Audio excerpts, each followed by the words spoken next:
berapa alokasi anggaran untuk pembangunan jalan provinsi? Infrastruktur aja, jalan dan irigasi berapa sekarang? Ada di Pak Denny bisa disampaikan. Di angka 970 miliar rupiah. 970 untuk seluruh dinas. Untuk seluruh dinas. Meliputi apa saja? Ada suburusan kebinamargaan, suburusan penataan ruang, dan suburusan jasa konstruksi. Menurut Bapak kecil nggak? Kecil Pak. Kecil. Karena dibanding dengan luas Jawa Barat. Berapa kebutuhan seluruh belanja infrastruktur di Jawa Barat sampai tuntas? Kalau untuk yang kaitannya dengan infrastruktur jalan, kami sudah pernah menghitung untuk kebutuhan jalan dan irigasi. Dan nanti mungkin kalau irigasi karena ada di dinas SDA. Kayak jalan aja dulu. Ya, untuk jalan itu untuk kebutuhan bisa menyelesaikan dalam 1 tahun kebutuhan Pak, itu sebenarnya sekitar 4,7 triliun rupiah. 4,7 triliun rupiah. Itu selesai. Selesai. Tapi sudah selesai rusak lagi.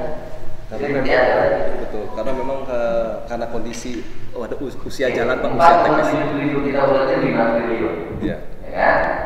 5 triliun. Mari kita buat itu dalam tahun selesai. Ya. Jadi kalau saya sih sekarang kumpulin tahun ini kita ubah dari 900 itu menjadi 2 triliun. Tahun depan 3 triliun kan? Selesai. Bisa saya. Harus gitu dulu kan? Harus punya target. Jalan. Yang kedua, kan gitu, kebutuhan dasar kedua yang menjadi kewajiban kita provinsi dulu kan. Berapa tingkat kebutuhan ruang kelas baru untuk SMA?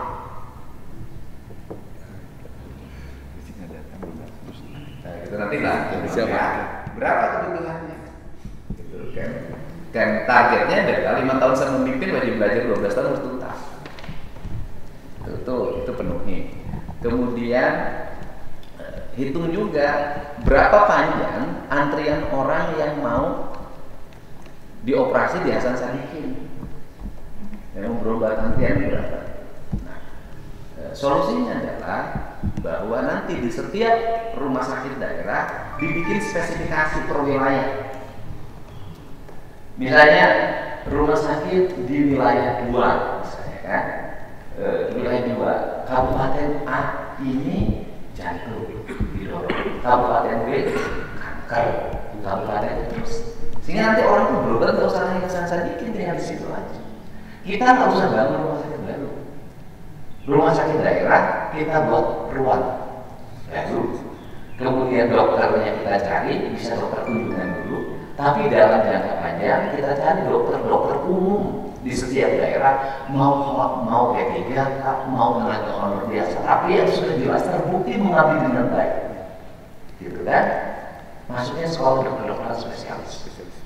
Jadi nanti kita punya dokter spesialis tersebar di setiap kabupaten kota, dan itu kontrak dengan Pemprov, tidak pindah, tidak geser. Kalau dia geser tugas, maka dia mengganti biaya yang dikeluarkan 10 kali lipat. Itu sudah kurang. Nah, itu ya rumah sakit itu pelayanan dasar. Terus kemudian berikutnya berapa angka stunting? Nanti recommended dari dokter terhadap stunting itu apa? Kita temukan. Nah, kemudian berikutnya lagi adalah kesehatan di rumah sakit. Kemudian berikutnya lagi adalah lihat juga SD SMP. Ada ruang kelasnya enggak? Ada bangkunya enggak? Nah, kemudian ditargetkan juga di Jawa Barat di setiap kelas ada toilet. Jadi setiap kelas di seluruh sekolah SD, SMP, SMA dan TK itu ada toilet. Gimana kita menjadi bangsa ya? Jadi masyarakat yang bermartabat. Anak sekolah kencing di mana selama ini? Gitu loh. Ini kita dorong itu kebutuhan dasar publik, kita dorong itu semua. Kan yang mendasar itu ya. Ya ketahanan pangan kan irigasi Pak. Irigasi kemudian nanti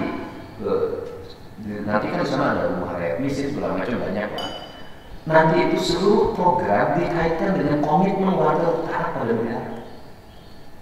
Misalnya begini, kemiskinan terjadi karena anaknya banyak. Pemerintah berikan stimulus tuh, rumahnya diperbaiki, di rumahnya ada toiletnya, ada aliran airnya nanti. Dicek di seluruh Jawa Barat ini daerah mana yang kalau setiap kering itu ngantri air. Kita cari teknologinya, kemudian nanti terima bantuan harus tanda tangan dan harus masuk KB itu. Dan KB-nya saya tidak akan KB perempuan, karena yang bertanggung jawab suaminya. KB-nya adalah laki-laki yang ber-KB. Kalau perempuan KB-nya Pak, besok ceritanya beda lagi. Aduh, kawan minum, bedanya pilkada. Ada pilkada bahkan jadi pilkada kalau mau jadi itu dikontrakin gitu Pak. Karena apa? Karena merubah masyarakat. Kalau tidak juga dibuat kan hari ini negara bisa terus-terusan memenuhi masyarakat kan semua satu-satu aja kan ada. Nah, kemudian yang berikutnya lagi harus rubah juga, nanti kita panggil kita koordinasi dengan Kementerian Sosial, sistem yang penerima bantuan sosial evaluasi. Fungsikan RT RW dan bahkan saya sebagai mantu yang IT nanti ke depan kan kalau anak-anak RT RW yang sekarang sudah HP yang bisa TikTok ya. Nanti mereka kita dorong untuk nanti juga harus terkoordinasi dengan desa agar bantuannya juga cukup untuk bagaimana dalam setiap hari memberikan pelaporan kondisi lingkungan, berapa jumlah kelahiran, berapa jumlah kematian, sehingga penduduk kita ini tidak menunggu data kependudukan hanya dari Disduk saja, tetapi kita bisa update dalam setiap waktu dan masuk ke data HP kita masing-masing. Nanti tinggal dilihat hari ini pertambahan penduduk berapa, pengurangannya berapa, perpindahannya berapa, itu harus update. Dan problem kita ini selama ini data. Nah, ini yang harus didorongnya oleh kita. Nah, kemudian saya nanti yang dibutuhkan saya di luar struktur birokrasi hanya apa? Tenaga ahli yang punya kualifikasi. Misalnya penasehat di bidang arsitektur, penasehat di bidang penanganan kesehatan masyarakat. Misalnya yang sudah bersedia ada dokter Fadil Sufari itu bersedia. Penasehat di bidang keamanan, kan gitu. Itu yang di luar struktur birokrasi, tapi tidak masuk ke sini. Dia hanya memberikan saran teknis. Misalnya Jawa Barat itu nanti arsitektur bangunan setiap kabupaten kotanya nanti dibikin sama berdasarkan riwayat sejarah lingkungannya masing-masing. Jadi itu yang disebut dengan Jawa Barat punya identity.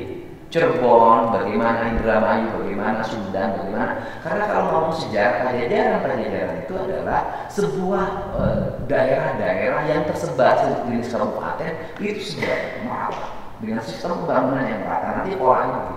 Jadi nanti setiap daerah itu punya identitinya masing-masing, punya dapur. Nah, kemudian untuk membangun kekuatan wilayah sebagai wilayah yang terlihat bermartabat di mata provinsi lain, maka setiap perbatasan provinsi ada gapura besar. Nanti setiap perbatasan kabupaten ada gapura. Setiap perbatasan kecamatan ada gapura kecil yang menunjukkan wilayah kecamatan ini. Kita ini sekarang sudah hampir nggak ada. Memang ada Google ya, tapi kan menurut saya fisiknya harus terlihat. Nah, kemudian yang berikutnya adalah bahwa di setiap perbatasan dipastikan jalannya pada mulus, sekolah-sekolahnya terurus, dan rumah-rumah rakyatnya bagus itu bahasanya. Jadi di setiap perbatasan dipastikan sehingga orang menganggap bangga menjadi orang Jawa Barat. Jadi misalnya jalan yang berbatasan dengan DKI Jakarta, kan Jakarta mulus, trotoarnya bagus, datang ke Depok. Nah, nanti kita harus lebih baik. Terus kemudian sampah dalam jangka pendek ada dua rencana. Yang pertama mungkin diselesaikan di tiap desanya masing-masing atau tiap kecamatannya masing-masing. Kemudian rencana jangka panjang adalah kita membangun PLTS di setiap wilayah ekspresidenan atau yang disebut dengan aglomerasi. Gitu.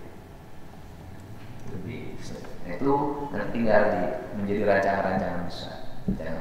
Syukur-syukur ada teknologi dalam negeri, misalnya nanti studi bandingnya nggak usah dulu ke Cina dulu, jauh kesana dulu aja ke Banyumas. Gitu.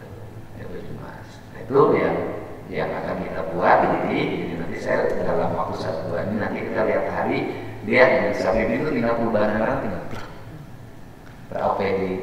Dan saya tekankan sekali lagi, efisiensi efisiensi belanja di setiap OPD tidak akan pernah mengurangi kesejahteraan pegawai. Mudah-mudahan bisa nambah. Nambah kesejahteraan, tidak boleh nambah istri. Karena apa? Jangan melebihi gubernur tempat hijau.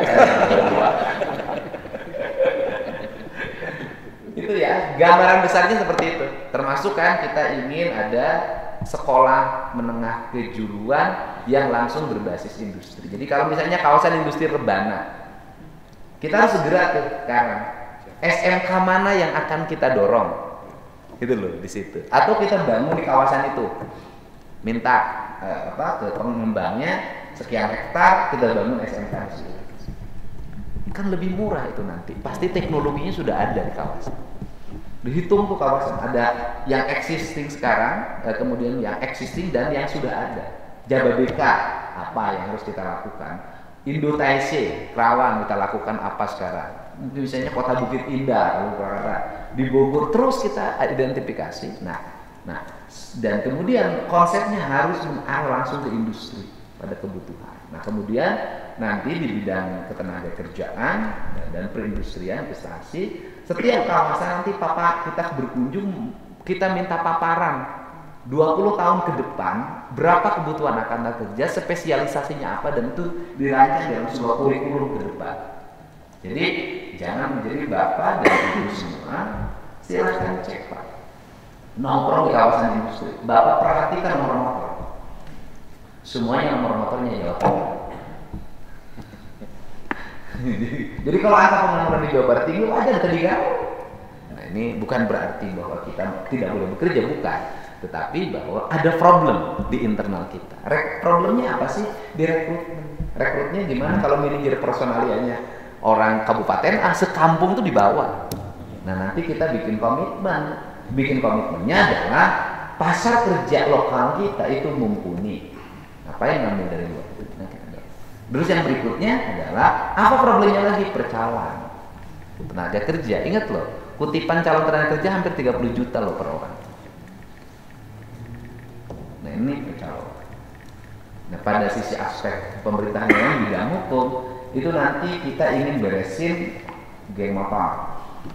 Kan nanti dikerjasamakan dengan, dan jadi bagaimana caranya? Nanti saya kerjasama sama Polda, orang yang nanti tangkap nongkrong tengah jalan balapan, nanti kita akan bawa, kita tawarin pada orang tua, mampu membina sendiri atau saya masukin wajib militer.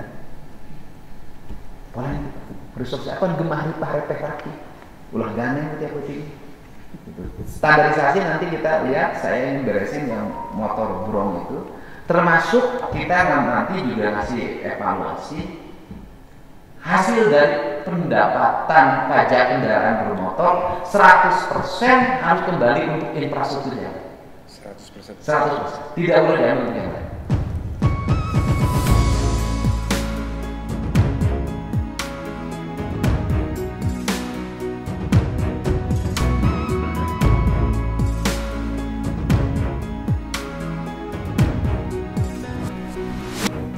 Karena judulnya juga pajak kendaraan bermotor. Harus 100% kembali pembangunan jalan. Nah, kemudian setelah itu baru kita akan penegasan ke maunya bayar pajak. Komitmen. Bikin seluruh Jawa Barat, jalannya sudah mulus. Kalau pakai jalan tanpa pajak bisa diberhenti jalan, nggak boleh. Kan rugi Pak. Orang yang bayar pajak dan tidak bayar pajak menikmati jalannya sama. Bola-bola nanti ditambah dimasukin menyelesaikan misalnya irigasi itu masyarakat ekstrim miskin Jawa Barat itu ada 2 tuh, karena nyawahnya setahun sekali tidak ada air. Ada solusinya Pak. Nanti saung-saung sawah itu dilengkapi panel surya, bikin saung panel, kemudian jadi listrik tuh, nanti kasih sumber bawah tanah. Solusinya itu. Pokoknya, nah di jalan misalnya biar bapak nggak rumit, nanti di jalan itu judulnya bikin ada selain jalan-jalan profesi segala macam, nanti bikin judul jalan menuju sekolah, jalan menuju sentra-sentra produksi, jalan menuju area hutan. Nah kemudian harus menjadi catatan penting juga adalah bahwa kita harus memperhatikan wilayah-wilayah penghasil karbon, penghasil air. Contoh, berapa besar pendapatan provinsi dan kabupaten kota yang teraliri dari Citarum? Seberapa besar konsen kita menyelesaikan wilayah masyarakat yang ada hulu Citarum? Nah, bagaimana solusinya? Solusinya adalah pendapatan dari situ nanti sebagian untuk reboisasi. Pola reboisasinya tidak kayak sekarang ditanam oleh pejabat kemudian ditinggalin. Hitung berapa jumlah kepala keluarga yang di sekitar hutan itu. Kemudian di setiap kepala keluarga dikasih kapling hutan yang harus menjadi objek penanaman dia. Nanti tinggal dilihat pakai drone kan hasilnya ke pesawat. Kemudian dikasih pendapatan tiap bulan penghasilan. Dengan nanti polanya apa ya? Nanti ke birokrasi bisa nyusun. Polanya apa? Selama 3 tahun pohon itu belum tumbuh kuat, masih terus. Setelah kuat pohon, ganti itu nanti dengan peternakan.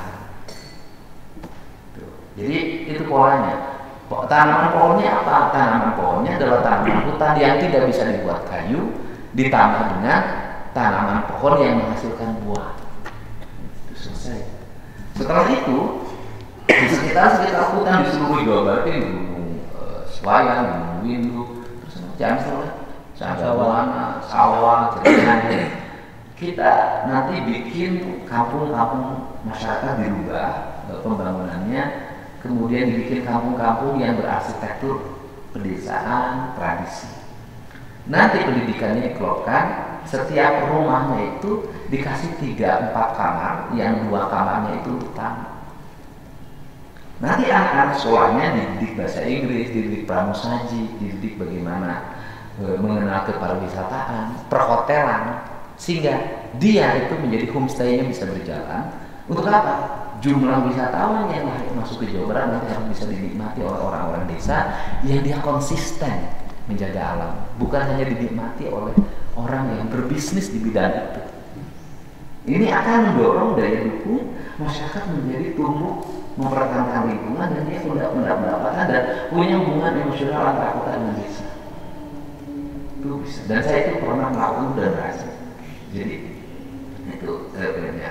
Nah, ini yang akan dorong. Kemudian juga nanti pendidikannya kita akan mengembangkan pendidikan berbasis lingkungan, di mana anak sekolah itu mengelola sampah di sekolahnya, kemudian dia nanti terintegrasi dengan lingkungannya. Ada pendidikan yang berbasis lingkungan kelautan, pertanian, peternakan, perikanan. Nanti kita terintegrasikan kemudian dalam jangka panjang luas wilayah untuk pertanian organik harus berkembang dan itu pelakunya harus sekolah. Jadi nanti di Jawa Barat itu tidak ada lagi orang di jalan, tidak ada lagi nongkrong, semua orang terintegrasi.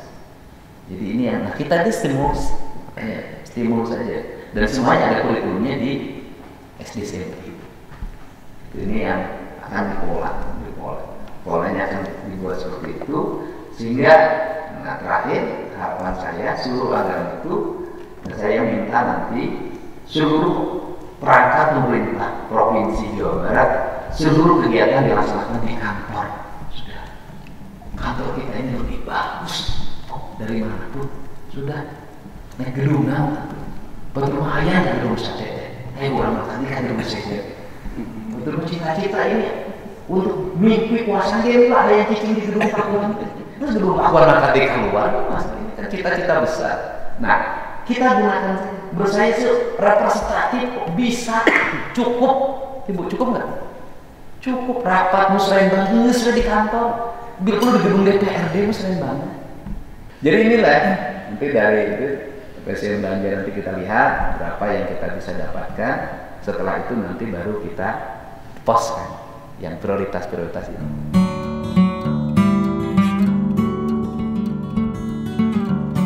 Ayah, ayah udah dapat bansosnya.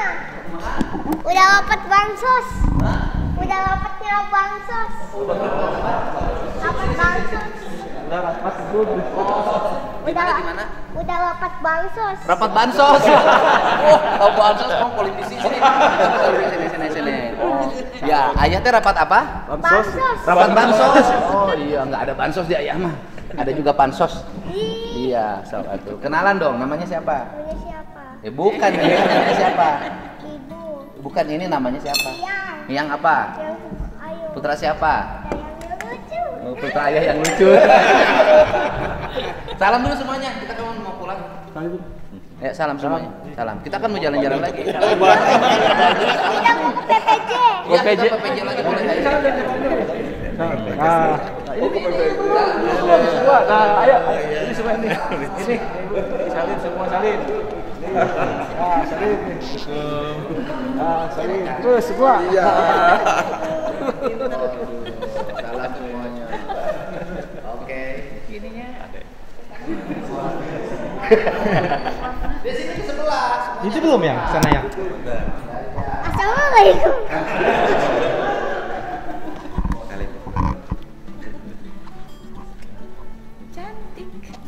Ya, salam semuanya. Oke.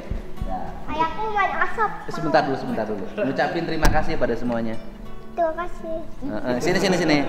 Terima kasih udah bisa ikut makan di sini. Terima kasih udah Ikut makan, ikut tidur. Ikut tidur. Terima kasih gratis lagi. Terima kasih gratis. Seneng nggak tidurnya? Senang. Ini teh rumah siapa? Rumah yang baru. Ada banteng.